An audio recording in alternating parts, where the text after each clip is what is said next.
Glória a Deus. Depois vamos ficar de pé e abrir a Bíblia no Evangelho segundo Mateus, capítulo 12.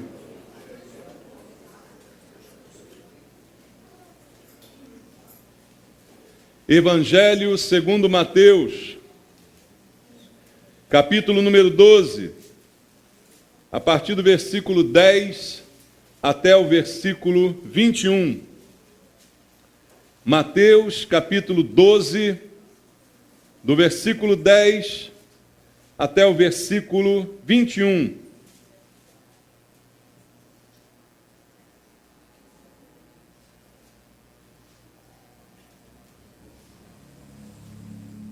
A palavra de Deus diz: achava-se ali um homem que tinha uma das mãos ressequida, e eles então, com o intuito de acusá-lo, perguntaram a Jesus: é lícito curar no sábado?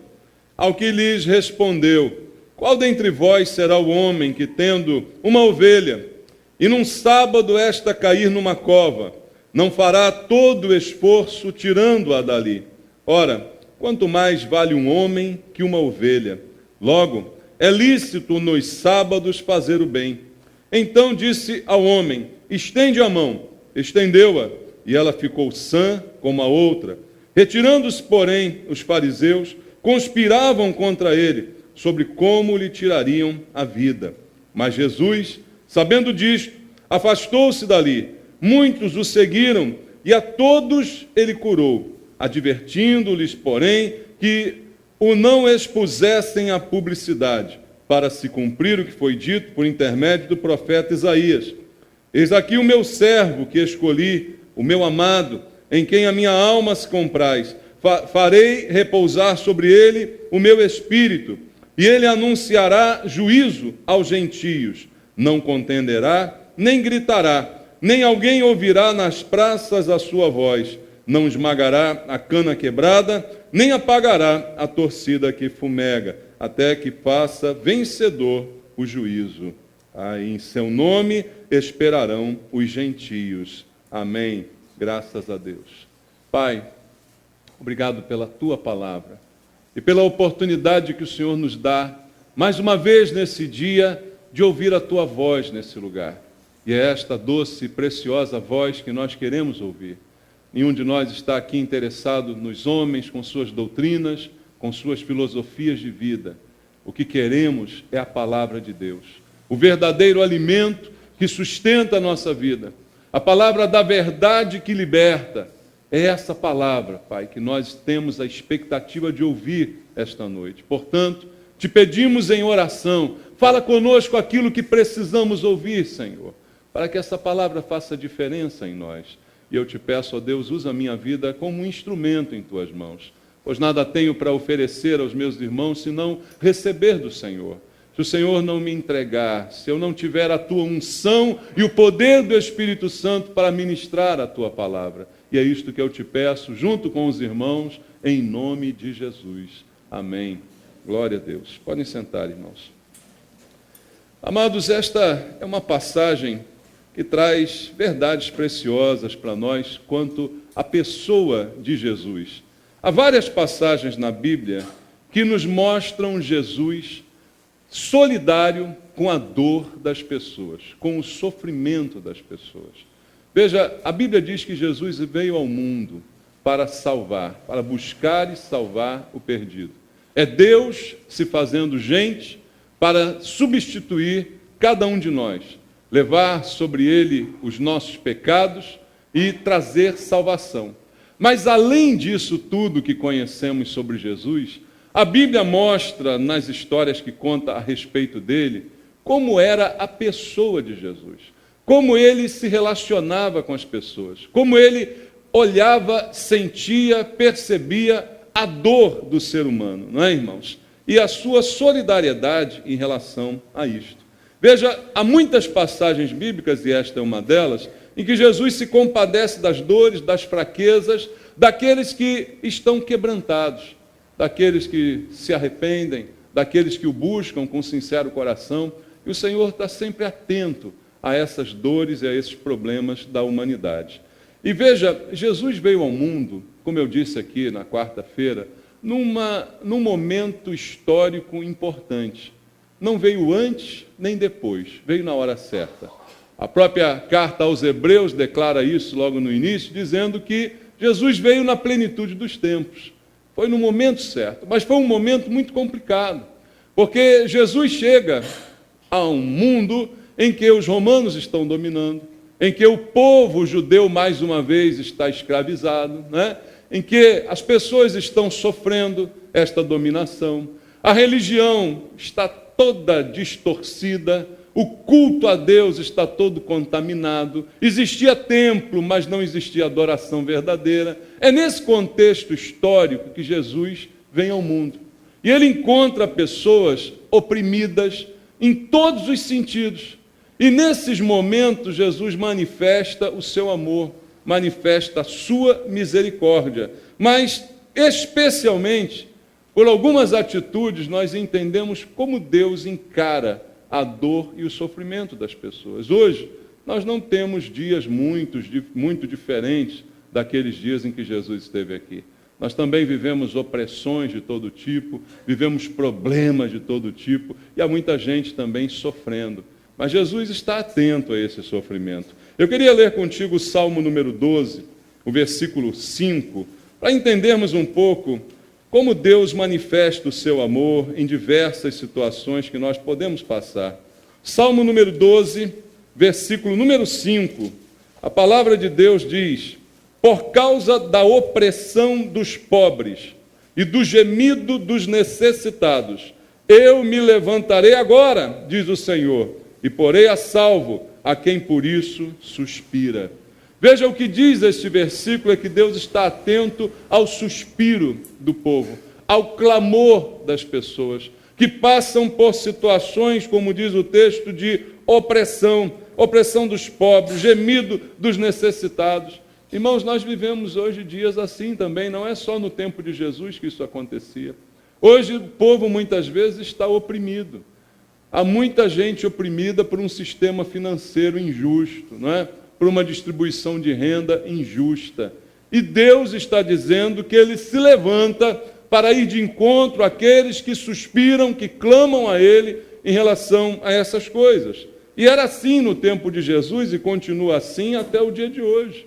Deus também manifesta o seu amor quando nós estamos vivendo uma situação de opressão religiosa, irmãos, que vivia aquele povo naquele momento.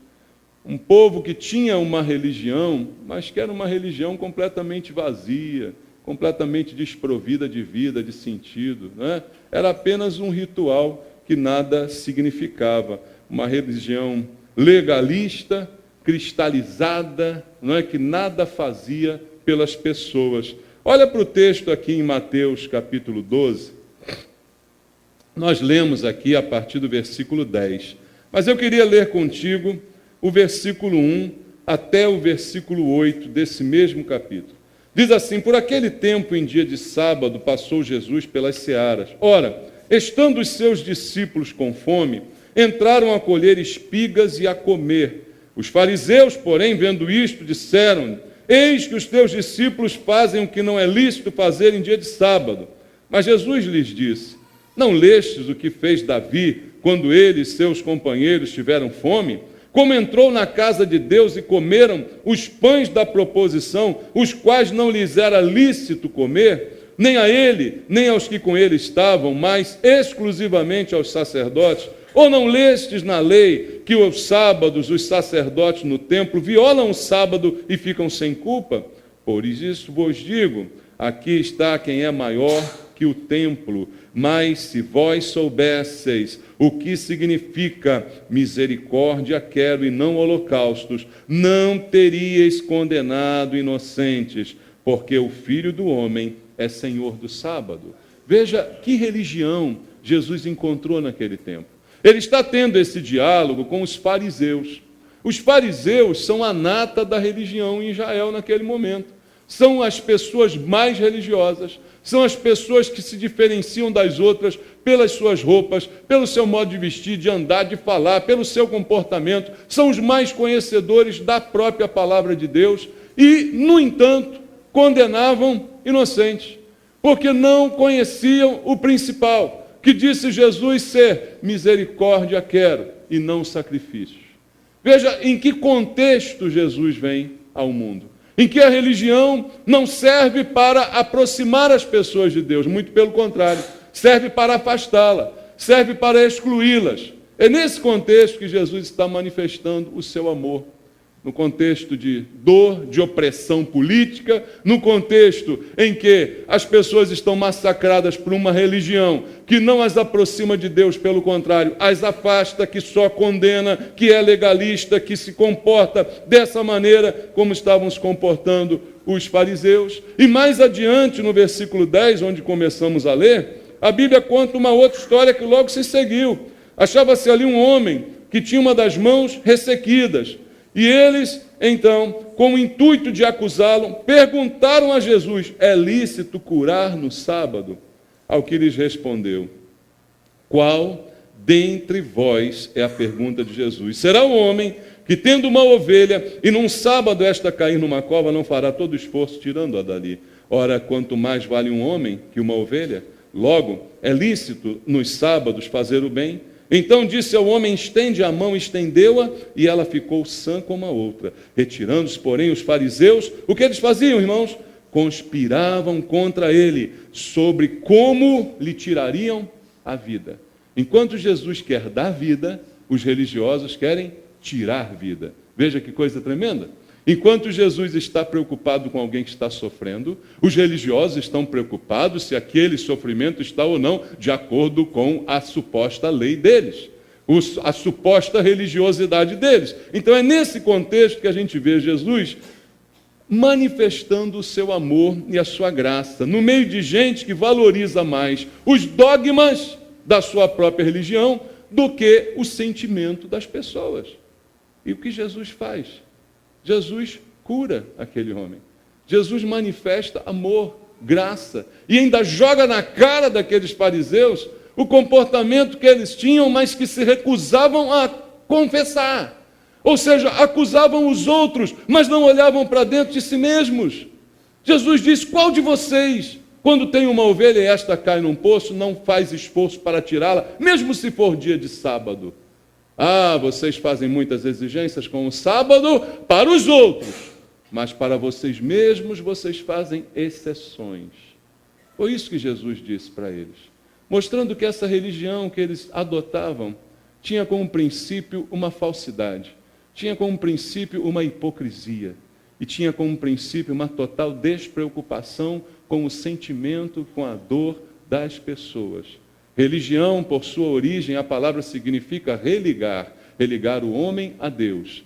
E essa religião dos fariseus fazia tudo isso, menos ligar o homem a Deus. Ela tinha todos os ingredientes possíveis e imagináveis, menos o que realmente deveria ser, transformar o homem e ligá-lo novamente a Deus. Então, amados, é nesses momentos que a gente vê, de forma ainda mais intensa, a maneira como Jesus manifesta o seu amor. Diz também a Bíblia em Mateus capítulo 4, versículo 24. Vamos ler um pouquinho antes. Mateus capítulo número 4, verso 24 diz: e a sua fama correu por toda a Síria. Trouxeram-lhe então todos os doentes acometidos de várias enfermidades e tormentos, endemoniados, lunáticos e paralíticos, e ele os curou. Veja como Jesus manifesta o seu amor quando está diante de doenças, de opressões, de coisas malignas. Ele imediatamente manifesta o seu amor. Então eu vejo pela Bíblia, amados, que Jesus é sensível à dor de cada ser humano. Um outro exemplo que eu quero te dar está também em Mateus, capítulo número 9. Vamos ler Mateus, capítulo número 9, versículo número 35 e versículo número 36. Diz a Bíblia: e percorria Jesus todas as cidades e povoados, ensinando nas sinagogas, pregando o evangelho do reino e curando toda sorte de doenças e enfermidades. Vendo ele as multidões, o que ele fez, irmãos? compadeceu-se delas, porque estavam aflitas e exaustas, como ovelhas que não têm pastor. É assim que Jesus olha para as pessoas, quando percebe a sua carência, a sua necessidade. E isto gera em Deus um sentimento de compaixão. A compaixão é uma dor que leva a uma ação. Então Deus sente a dor e faz alguma coisa. Assim se comportou Jesus, olhando para aquela multidão aflita, exausta, como ovelhas que não têm pastor. Pessoas sem Deus, que hoje nós podemos conhecer algumas e perceber a mesma exaustão espiritual, o mesmo cansaço, né? A mesma aflição nas suas vidas, porque estão sob um domínio maligno, porque não conseguem enxergar o amor de Deus, e Jesus está atento a essas necessidades. A Bíblia diz que era assim que Jesus se relacionava e se mostrava solidário nessas diversas situações da vida humana, não é, irmãos? E nesses momentos em que Jesus se mostrava solidário, o que ele fazia? Veja, ele sempre fazia alguma coisa. E as suas ações revelavam quem ele era. As suas ações revelavam a pessoa de Jesus. Veja o que ele revelava de si mesmo nessa hora. Mateus capítulo 12. O texto que a gente leu no versículo número 18. Mateus capítulo 12, versículo 18. Logo após os fariseus quererem matá-lo, a Bíblia diz que Jesus se afastou. E aqui o versículo 18 diz assim: eis aqui o meu servo, dizendo que as palavras de Isaías se referiam a Jesus, que escolhi o meu amado, em quem a minha alma se compraz. Farei repousar sobre ele o meu espírito, e ele anunciará juízo aos gentios. Ele anunciará juízo, significando que Jesus anunciaria a justiça de Deus.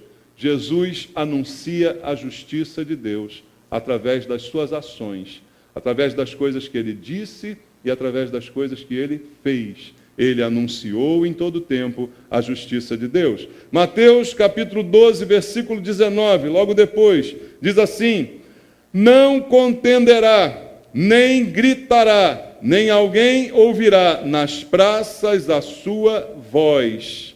É desta maneira que Jesus anuncia a justiça de Deus. Isso parece estranho, porque anuncia sem contender, anuncia sem gritar, e sem que a sua voz seja ouvida de maneira mais evidente. Assim está dizendo a Bíblia sobre ele. Por quê? O que quer dizer essa palavra que parece de difícil entendimento? Leia comigo Romanos, capítulo 8, versículo 1.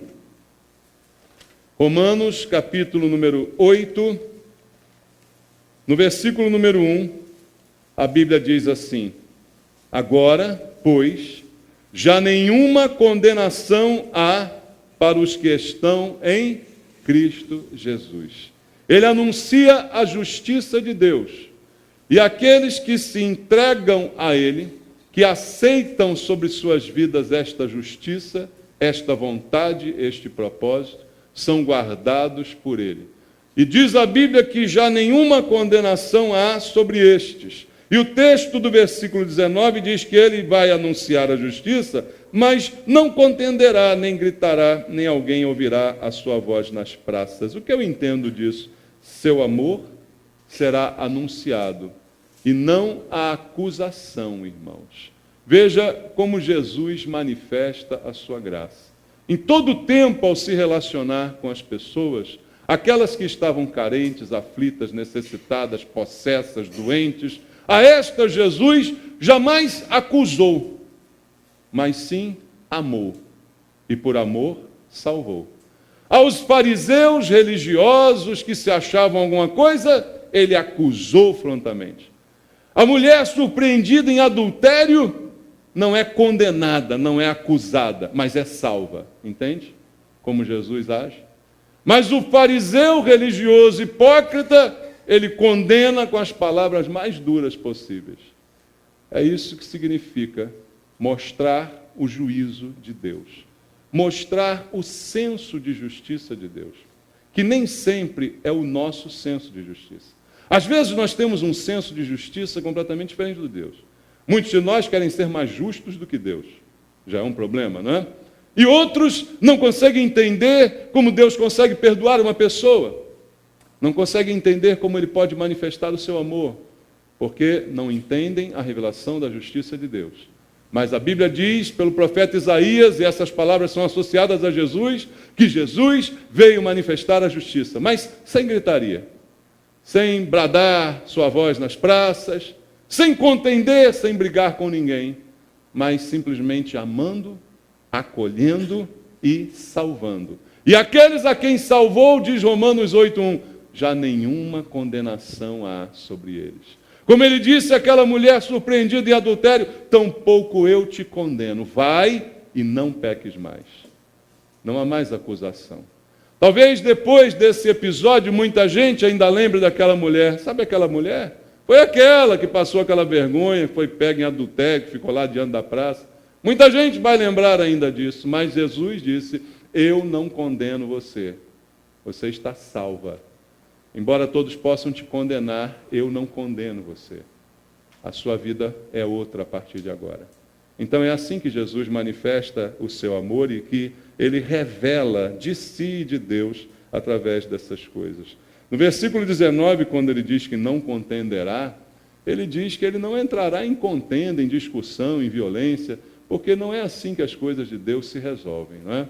Não foi assim que Jesus resolveu as coisas, não foi isso que ele nos ensinou. E no versículo 20 de Mateus 12, voltando ao texto, diz assim, não esmagará a cana quebrada, nem apagará a torcida que fumega, até que faça vencedor o juízo. Do que Jesus está falando? Esse texto de Isaías, irmãos, é um dos textos mais belos a respeito do Messias, falando do seu trabalho, do seu amor e do que ele faria e como ele faria. Diz que ele não esmagará a cana quebrada, nem apagará a torcida que fumega. O que Jesus está ensinando aqui nesse texto? O que a Bíblia diz para nós?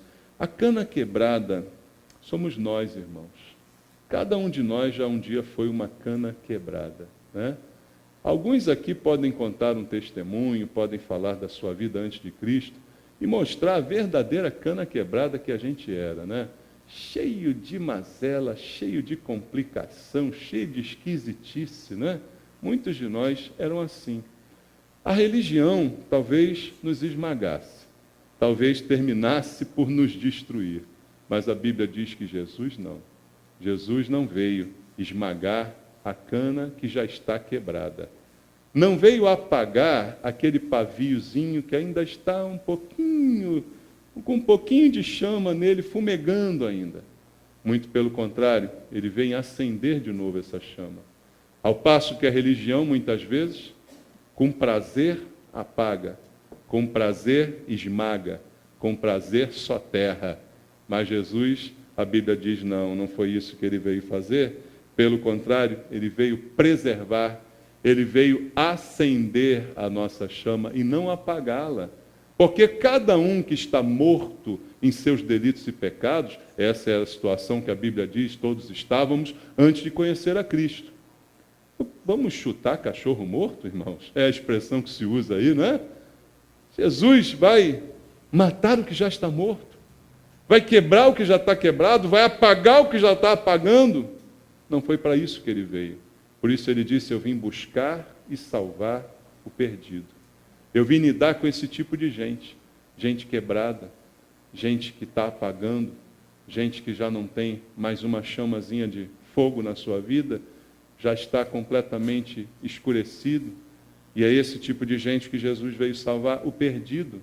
Não aquele que se acha bom, não aquele que se acha melhor, mas sim o perdido. Foi esse que Jesus disse que veio salvar. E é isso que esse texto está reafirmando, irmãos. E há alguns exemplos na Bíblia em que isso se cumpriu exatamente como a Bíblia disse sobre Jesus, tantos anos antes, através de Isaías, porque esse é um texto de Isaías também, falando sobre o Messias. Um deles eu quero compartilhar contigo, está em Marcos, capítulo 9. Abra comigo a sua Bíblia em Marcos 9. Veja como Jesus trata o ser humano. Marcos, capítulo número 9, irmãos, versículo 21. até o versículo 24.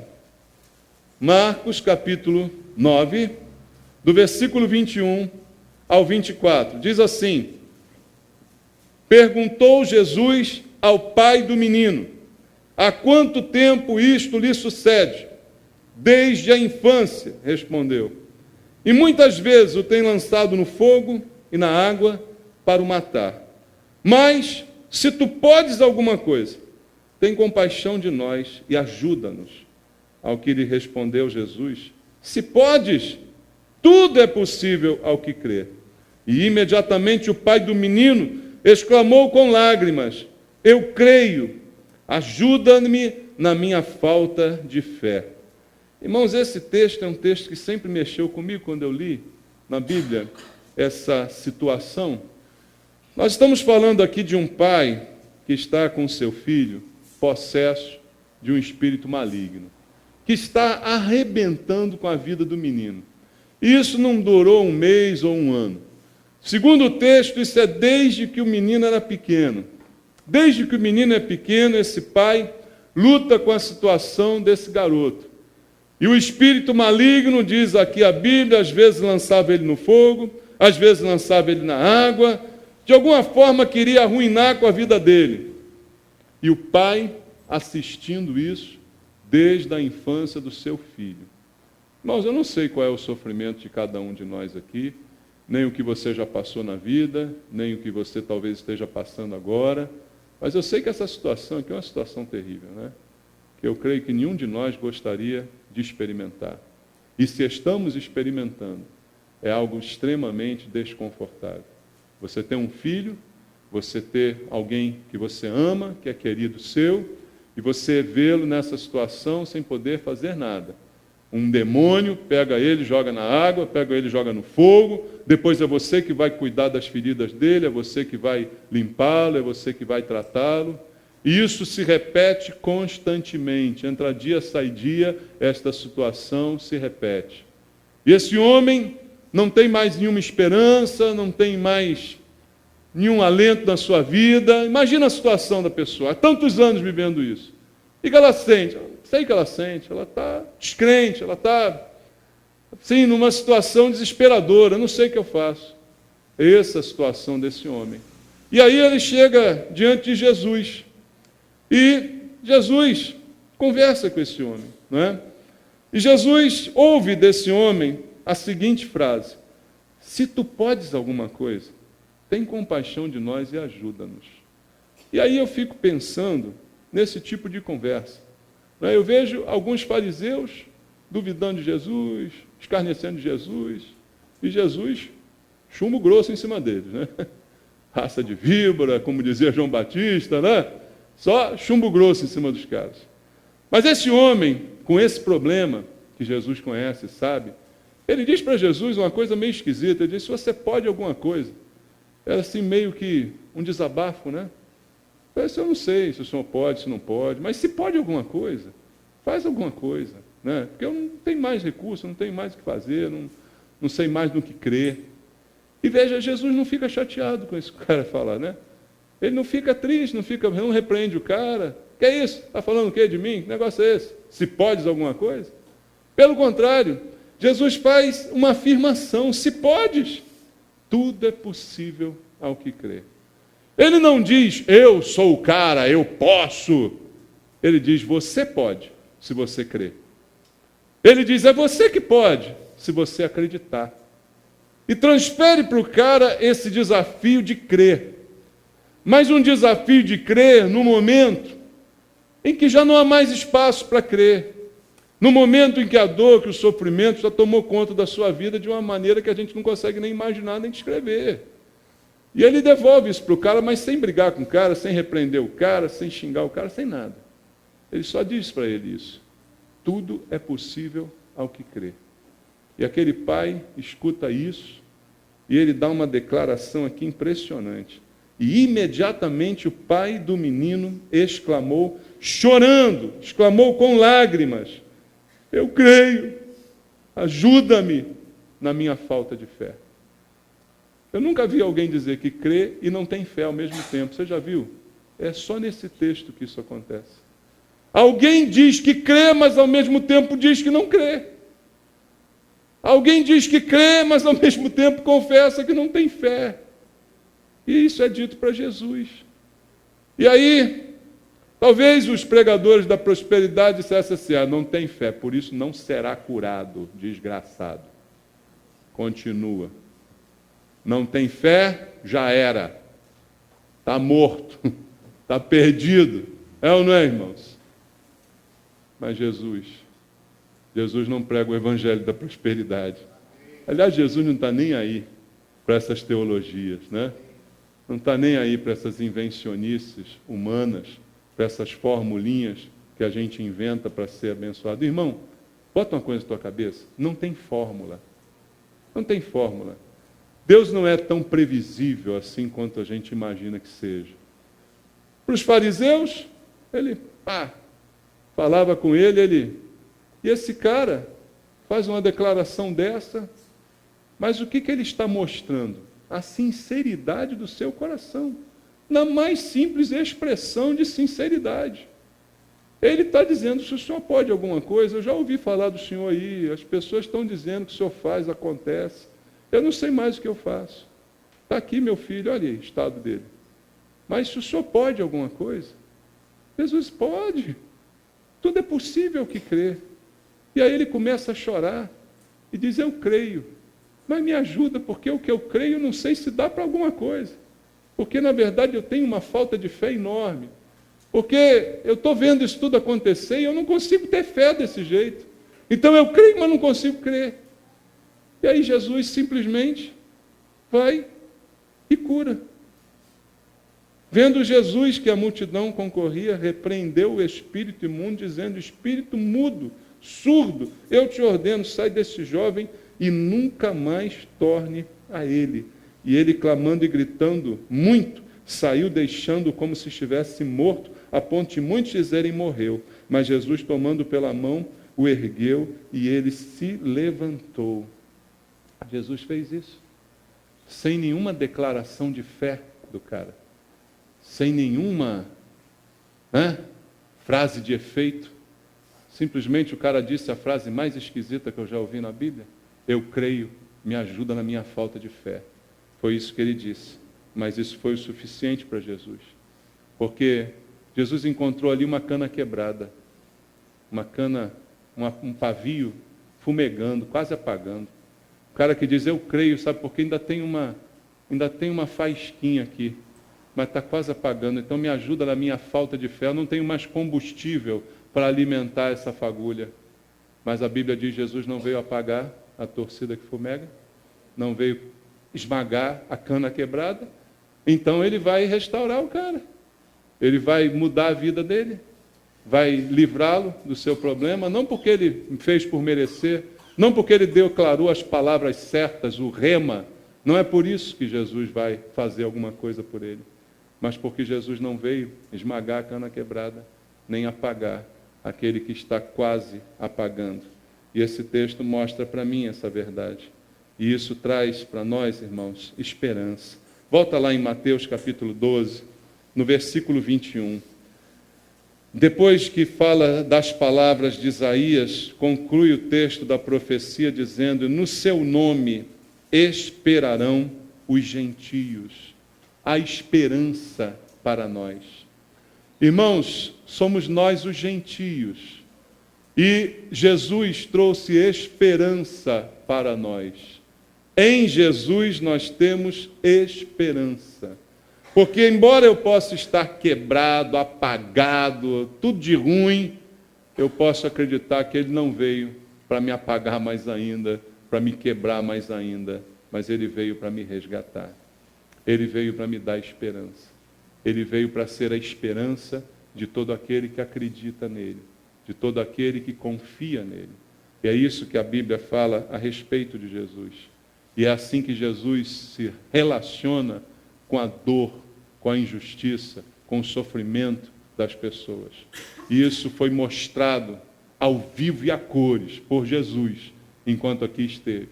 Isso foi registrado para a gente, para que isso alimente a fé, a certeza de cada um de nós. Mas Eu quero terminar trazendo algumas perguntas para a nossa reflexão. Até quando Jesus será dessa maneira que eu descrevi para você?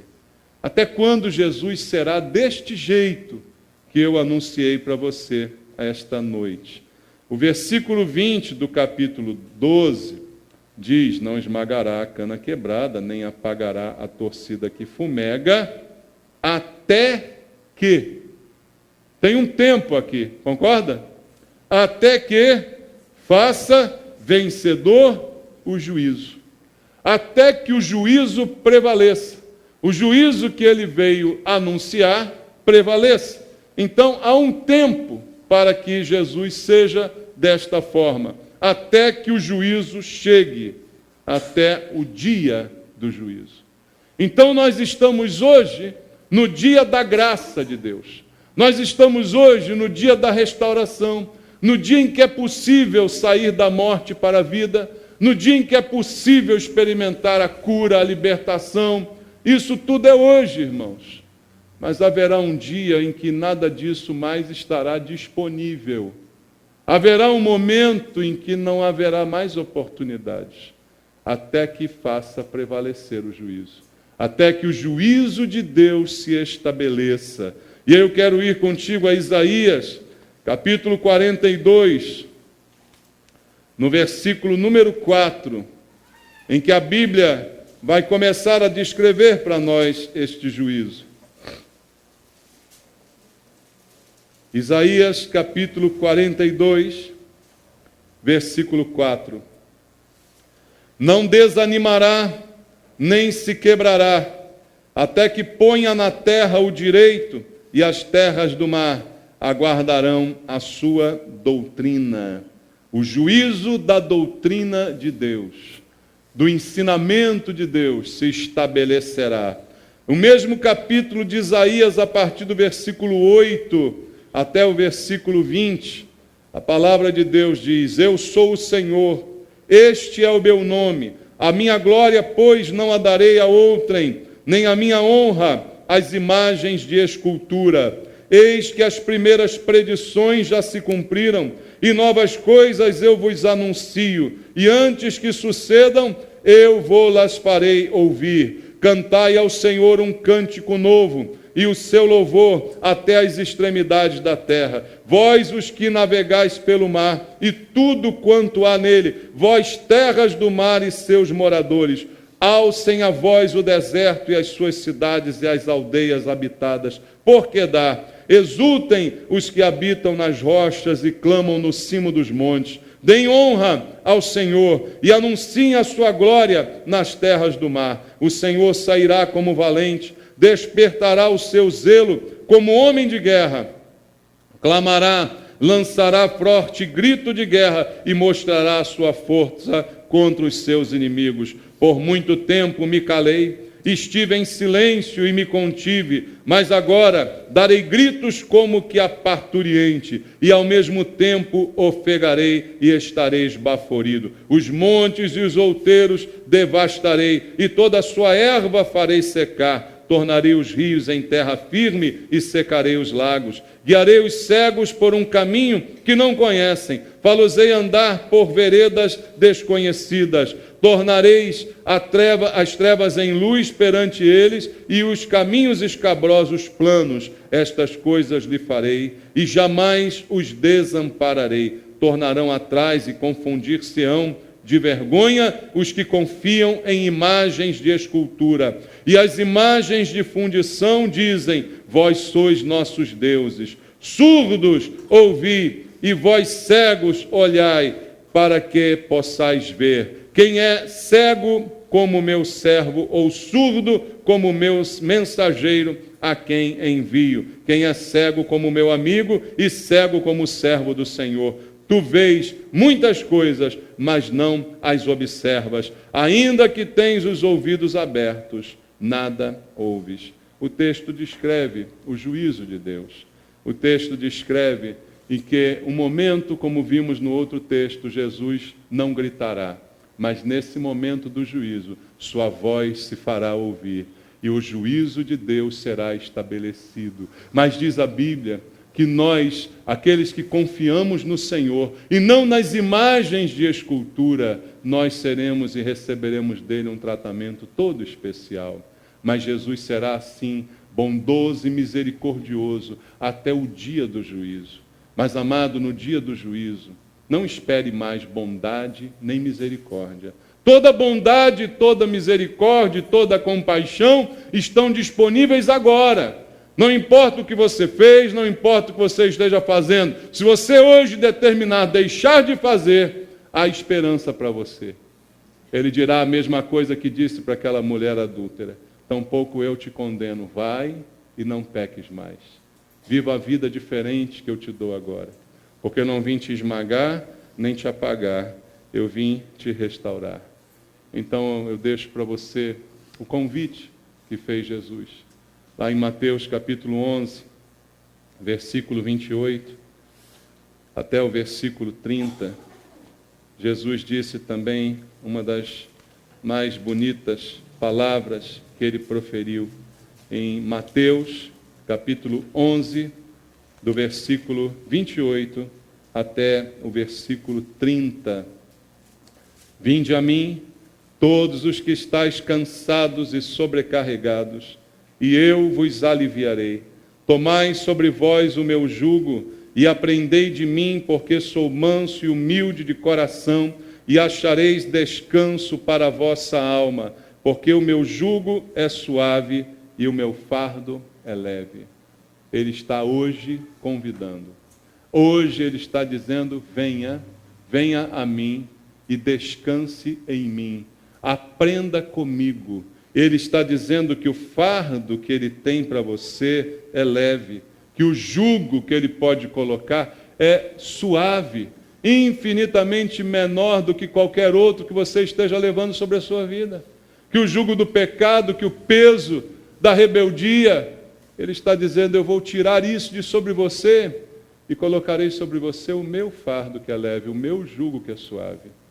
E você descansará completamente em mim. É esse o chamado de Deus para todo aquele que ainda não se rendeu a Cristo. Curve a sua cabeça e faça uma oração junto comigo. Pai amado, tua palavra foi ministrada. O entendimento do que Jesus veio fazer foi nos dado essa noite mais uma vez.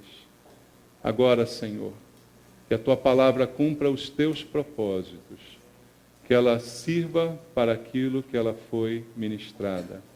Se há alguém aqui no nosso meio que deseja entregar a sua vida para Jesus, que deseja atender ao chamado de Jesus, de ir a Ele e descansar, de tomar o fardo leve, o jugo suave que Ele tem para a sua vida, de completamente obedecer ao seu chamado e se entregar, na disposição de não mais pecar e viver uma vida completamente nova que Ele tem para você. Se há alguém aqui que ainda não entregou sua vida para Jesus e quer fazê-lo agora, levante a sua mão onde você está. Eu quero orar por você. Há uma vida, há duas. Quem mais quer entregar a sua vida para Cristo? Vocês que levantaram a mão, vem aqui. Vamos orar juntos. Não tenha vergonha nesse momento. Vamos orar, vamos entregar de voluntário coração nossa vida ao Senhor. Ao Senhor que nos salva, que nos chama para nos transformar. Amém? Começa o nome. Tiago, chega para cá, por favor. Tiago, Jonathan, Amanda, Sandra. Jonathan, Amanda, Sandra e Tiago. Vocês querem entregar a vida para Jesus? Então descansem no Senhor. Entreguem completamente. É uma nova vida que Ele tem a partir de agora. Nova vida, descanso. Amor, misericórdia é ministrada, para que vocês possam viver em paz a partir desse momento. Amém? Vamos orar. Senhor, eu te agradeço por essas vidas preciosas, que essa noite se rendem ao Senhor, que essa noite declaram essa disposição de viver para Ti, de aceitar o Teu convite para descansar do pecado, descansar das obras, descansar, Pai, das imagens de escultura, e nesse momento render-se completamente ao Senhor. E eu creio que é isto que está acontecendo na vida dos teus filhos. Abençoa, Pai, estes teus filhos, Senhor. Abençoa, meu Deus, em nome de Jesus. Coloca tuas mãos sobre eles e guarda-os, Pai, nessa caminhada que está apenas iniciando. Este é o início de uma nova vida que o Senhor tem para cada um deles. E que essa nova vida seja cheia da tua presença, Pai. É o que nós como igreja te pedimos com alegria nos nossos corações, porque mais uma vez o Senhor manifestou tua graça, tua misericórdia para restaurar estas vidas. E é isso que eu te peço, restaura, Pai. Restaura teus filhos agora, em nome de Jesus. Amém. Graças a Deus. Deus te abençoe. Deus te abençoe. Amém. Deus abençoe. Deus te abençoe. Deus te abençoe, Tiago. Vamos louvar ao Senhor, irmãos. Deus é bom e é digno de ser louvado. Senhor, formoso és, tua face eu quero ver, pois quando estás neste lugar, tua graça invade-me, Ó Deus, acende a chama, ó Pai. Acende a chama, Senhor, de uma vez brilhou. Vem limpar, brilhar, resplandecer o meu primeiro. Diga, Senhor, formoso és. Senhor, formoso és. Tua face eu quero ver, pois quando estás neste lugar, tua graça invade-me. Acende a chama, acende a chama, Senhor. Ó Deus, restaura essa noite, Pai. Restaura vidas, corações. Brilhou, vem limpar, brilhar, resplandecer o meu primeiro. Diga mais uma vez, acende a chama, ó Pai. Acende a chama, ó Pai. Acende a chama, Senhor, de uma vez brilhou. Vem limpar, brilhar, resplandecer o meu primeiro amor. Vem limpar, brilhar, resplandecer o meu primeiro amor. Oh Senhor, eu te louvo, Pai. Obrigado, Jesus. Glória ao teu nome, Senhor. Louvamos ao Senhor nosso Deus. A Ele toda a honra, toda a glória. O nosso culto ao Senhor foi ministrado. Glórias a Deus.